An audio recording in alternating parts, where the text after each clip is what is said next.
How's it going, guys? So it's been a long time since I've talked about my tank. I have a new tank. This is a bigger one, and I still have the other ones. They're just in different rooms. I got some new fish. I moved some fish around. New plants.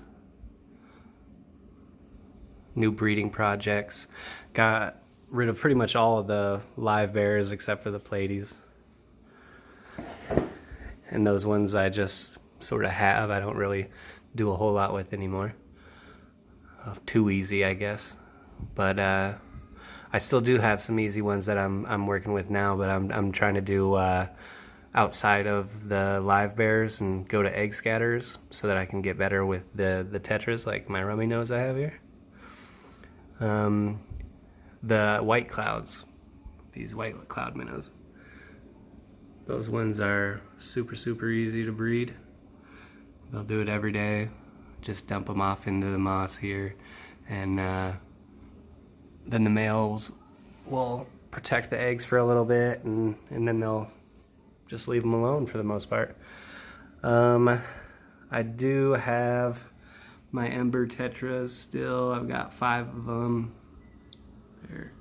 They're so small they're gonna be hard to see. There we go. I got a school of those in there. They have a lot of hiding places now, so here's another one over here. So they sort of go all over the place. Got a nice big schooling colony of rummy nose, so they make the laps around the tank a lot. As you can see, they're starting to make a run. There's 10 of them. And then I have 3 of these really pretty rainbow fish. Had those for a while now, and I might try and mess with breeding those eventually once we can get out of all this crazy stuff and I can get back to the fish store. But celestial Pearl Danio right there all by itself, picking off some algae. Oh, maybe he's just playing with the current. But still have my trumpet snails, Malaysian trumpet snails. This tank, I don't have any shrimp in it, and that's just because I have a lot of, not a lot, but a decent amount of Cory cats now, pepper Corys, and they are breeding. Oh, there's one right there. That's, you can probably see. They're breeding and they're doing all their biz. They keep having more. In fact, they're babies I've taken out and put into my other tanks because I don't want to overrun this tank. It's new, doesn't have everything in it that it needs to support it with the like biofilm and everything like that will need to be on there to support them. So I separated them, and now the other tank is starting to breed and have eggs in it and everything like that. So those pepper Corys, if you want something that's going to be fun and breed a lot, then those pepper Corys are a way to go.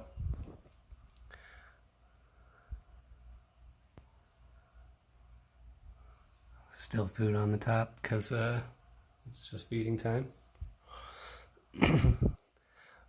But black neons, a couple black neons left in here, rummy nose, the white cloud minnows.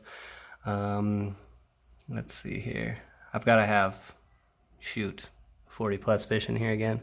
But same thing. I do a lot of water changes and I do a lot of maintenance. I have only live things, only natural stuff. Even my little hides that I have in here for my pepper cats, pepper Corys. Even those are, I say natural because I made them myself.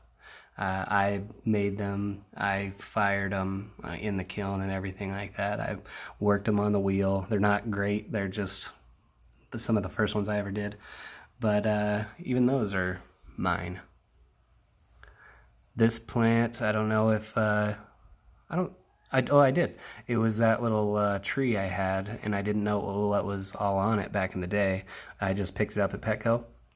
It is definitely a tree now, I would say. Java fern though. Java fern. I still don't know what the little one was. I still don't remember what it was that I bought. But that little fella has been around for a while. Still only about 4 inches. This one, the big one, keeps sloughing off its little, what do you call it? New plants. It's clones. It sloughs off its new clones. Like here's one right here. That one right there in the middle is green. That one will eventually break loose. Little tiny one will eventually break loose. So I've just been like poking them a little bit in the ground, and they grow. They just pick up and go. Java fern's obviously one of the best beginner plants. This in here though, these ones, the bigger plants, the lighter yellow, that's golden bamboo. It came straight out of my backyard. It's been in there for a while now. It was pretty dry out in the yard, so it's got to rejuvenate and everything like that, but it seems to be doing pretty well.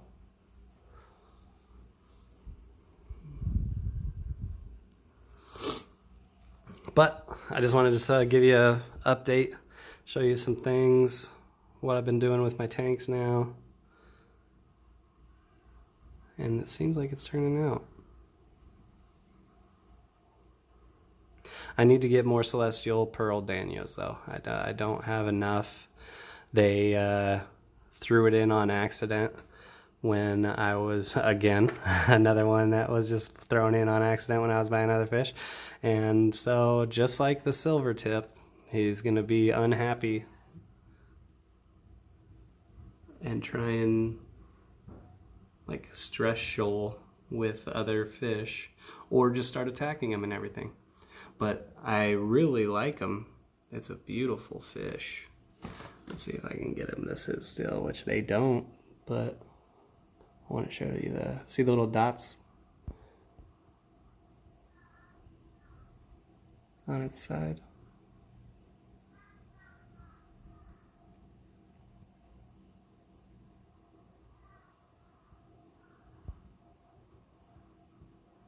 It's a pretty cool fish. The rainbows are really cool. So you might be able to see it, but when the fish come to the front, like especially the white cloud minnows, they're the gold white cloud minnows, but when they come to the front, they turn red like that, see? That's just like red to yellow, and which is hilarious too, because there's a little story to that. I have my main light, and that one is my really powerful, that's all the light you see. That's all of the light that you actually see. But this one has a specific plant light bulb in it, and that's sort of red. Just a second.